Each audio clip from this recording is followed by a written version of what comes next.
할렐루야. 4월 27일 목요일 원포인트 큐티 가운데 오신 여러분들을 주님의 이름으로 사랑하고 축복합니다. 오늘 하나님께서 우리에게 주신 말씀은 사무엘하 21장 7절에서 14절까지의 말씀입니다.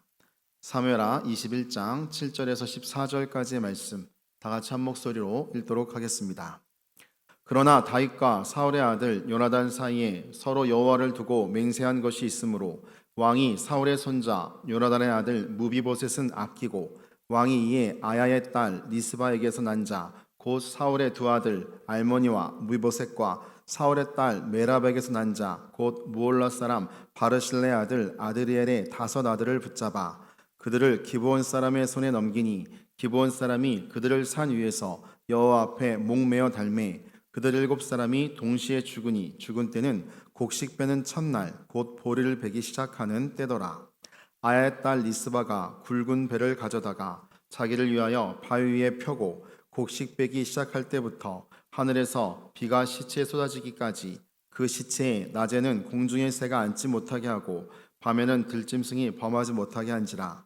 이에 아야의 딸 사울의 첩 리스바가 행한 일이 다윗에게 알려지매 다윗이 가서 사울의 뼈와 그의 아들 요나단의 뼈를 길르앗 야벳 사람에게서 가져가니 이는 전에 블레셋 사람들이 사울을 길보아에서 죽여 블레셋 사람들이 벳산 거리에 매단 것을 그들이 가만히 가져온 것이라. 다윗이 그곳에서 사울의 뼈와 그의 아들 요나단의 뼈를 가지고 올라오매 사람들이 그 달려 죽은 자들의 뼈를 거두어다가 사울과 그의 아들 요나단의 뼈와 함께 베냐민 땅 셀라에서 그의 아버지 기스의 묘에 장사하되 모두 왕의 명령을 따라 행하니라. 그 후에야 하나님이 그 땅을 위한 기도를 들으시니라. 아멘. 이 시간 긍휼에 응답하시다라는 제목으로 담임 목사님께서 큐티 인도해 주시겠습니다. 할렐루야. 자, 우리 오늘 목요일 큐티를 함께 나눕니다. 사무엘하 21장 7절에서 14절을 보면 참 하나님과 이 백성 사이에 마치 드라마와 같은 일이 이제 펼쳐지는 걸 볼 수 있어요. 우리는 구약이 왜 좋은가 하면 구약은 아주 어린아이에게 무엇을 달라 그러면 아버지가 가장 좋은 것을 주므로 아버지의 의중과 아들의 소원이 아주 원색적으로 드러나는 데서 구약이 참 우리에게 주는 메시지가 분명합니다. 하나님은 구약에서 자기의 속을 거의 감추질 않으셔요. 그리고 우리가 뭘 어떤 자녀가 되어야 할 것인가를 너무 선명히 밝혀요. 그리고 오늘도 3년의 기근은 하나님이 내 백성 된 자녀들에 대한 인간적으로 인종 총살을 감행한 사울의 태도에 대한 하나님의 심판입니다. 근데 그 사울은 떠나갔지만 하나님께서 그 사울의 후손에게서 다시 기브온 사람들의 한과 그건 하나님이 분명히 약속한 거 아닙니까? 여호수아가 그 약속을 그대로 하나님 앞에 한 거 아닙니까?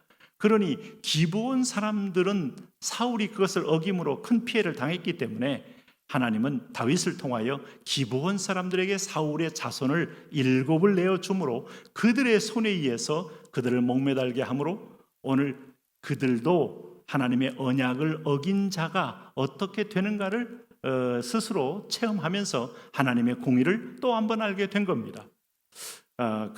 그랬을 때 오늘 다윗은 이제 사울의 자손을 내어주는데 중요한 것은 사울의 이제 아들인 요나단의 아들인 무미보셋이 있지 않습니까?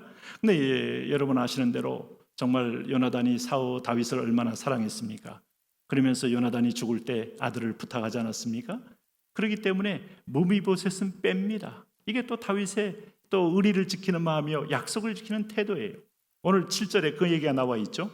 그러나 다윗과 사울의 아들 요나단 사이에 서로 여호와를 두고 맹세한 것이 있으므로 여기서 우리가 한 가지 주목할 대목이 오늘 우리가 믿음이 있는 사람이든 믿음이 없는 사람이든 여호와의 이름으로 맹세한 것에 하나님이 귀를 기울이고 들으신다는 거예요. 하나님은 약속의 하나님, 말씀의 하나님, 언약의 하나님, 구약과 신약을 통하여 우리의 종말을 이끄시는 분이기 때문에 우리가 하늘로도 땅으로도 함부로 맹세하는 거 아니라 그랬어요. 왜? 약속을 어길 때 하나님의 언약까지도 의심해버릴 정도로 인간의 부패성이 있기 때문에 함부로 약속하지 말아라. 약속했으면 생명처럼 지켜라. 우리가 이 땅에 살면서도 하나님을 믿는 백성이라면 약속한 걸 쉽게 어기면 안 됩니다.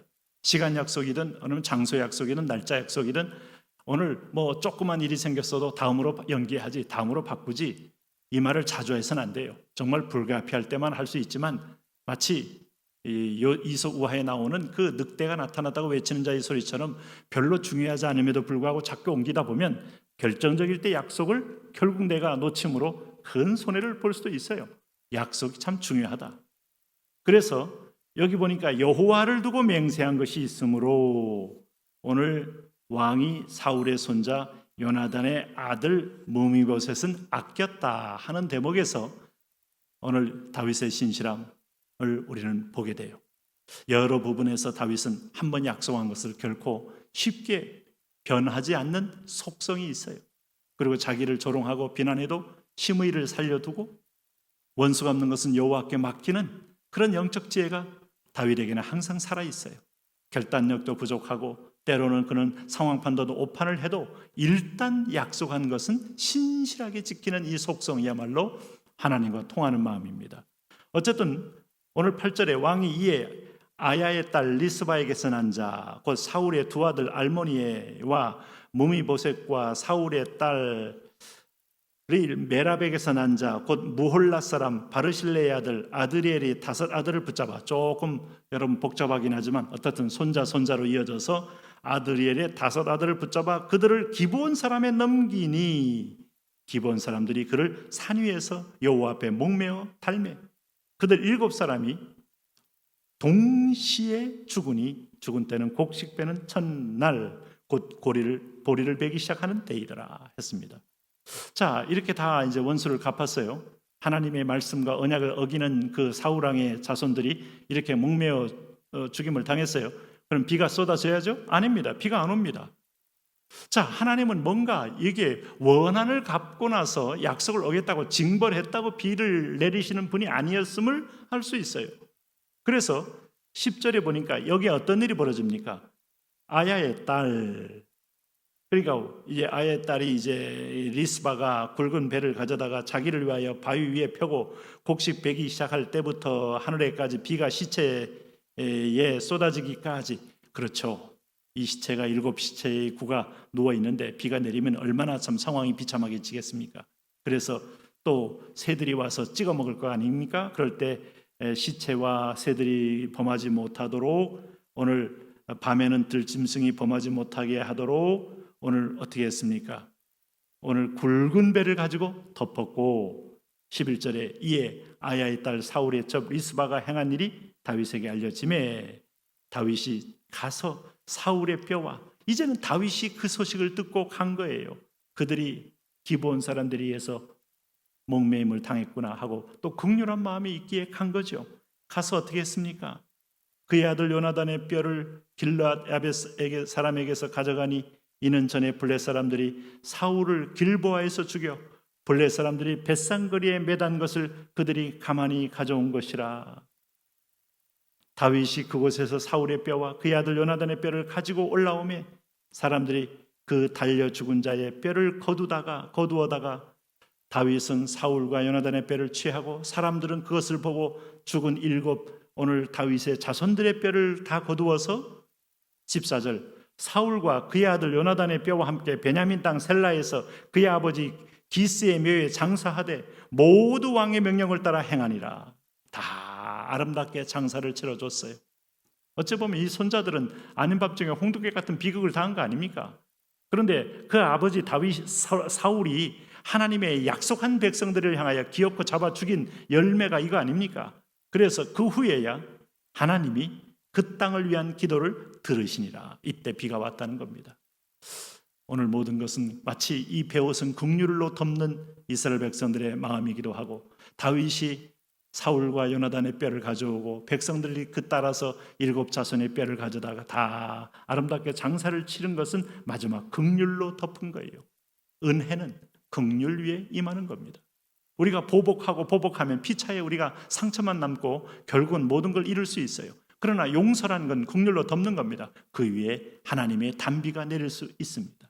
우리가 남이 악한 말을 할 때 참고 사랑으로 선대할 때 긍휼로 덮는 겁니다. 그 위에 하나님의 은총이 덮여질 수 있습니다. 우리가 여러 가지 상황 가운데서 힘들고 어려워도 오늘 관용과 아량으로 덮을 때 하나님의 은혜가 덮여지는 겁니다. 오늘도 우리가 하루를 살면서 은혜는 세상을 이깁니다.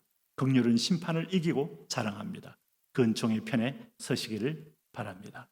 하나님 은총의 아들, 은총의 딸 되고 역사의 사실을 보면서 우리가 하나님이 원하는 자의 자리에서 승리하게 하여 주옵소서. 예수님 이름으로 기도합니다. 아멘.